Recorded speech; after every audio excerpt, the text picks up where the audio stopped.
जालन्यामधल्या तिन्ही नगर परिषदेमध्ये धनशक्ती विरुद्ध जनशक्ती अशी लढाई सुरू असल्याचा आरोप राष्ट्रवादी शरदचंद्र पवार पक्षाचे नेते राजेश टोपे यांनी केलाय।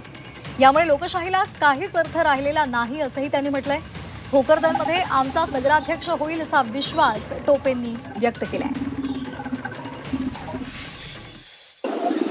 भोकरदनमध्ये सुद्धा खूप चांगली मोठ आम्ही काँग्रेस आणि राष्ट्रवादीची बांधलेली आहे आणि मला असं वाटतं की 100% तिथे आमचा नगराध्यक्ष असा एक चांगला कॅन्डिडेट तिथे दिलेला आहे आणि एकच आहे की उमेदवार चांगले आहेत, खूप चांगले उमेदवार आहेत। प्रश्न एवढाच आहे की आता धनशक्ती विरुद्ध जनशक्ती हा प्रकार जालन्यातल्या तिन्ही नगरपालिकेमध्ये खूप आहे।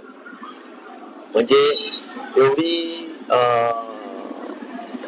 राक्षसी पद्धतीनं धनशक्तीने पाहिली म्हणजे मी कधीच पाहिली नाही अजून। तर वाईट पद्धतीनं जर होत असेल तर लोकशाहीला अर्थच राहिलेला नाही असं माझं मत आहे। अर्थच राहिलेला नाही, कारण म्हणजे बस फक्त काम काहीच नाही करायचं, 5 वर्षांनी मतं घ्यायची, लोकांना विकत घ्यायचं आणि मतं घ्यायची, हा एक प्रकार आहे।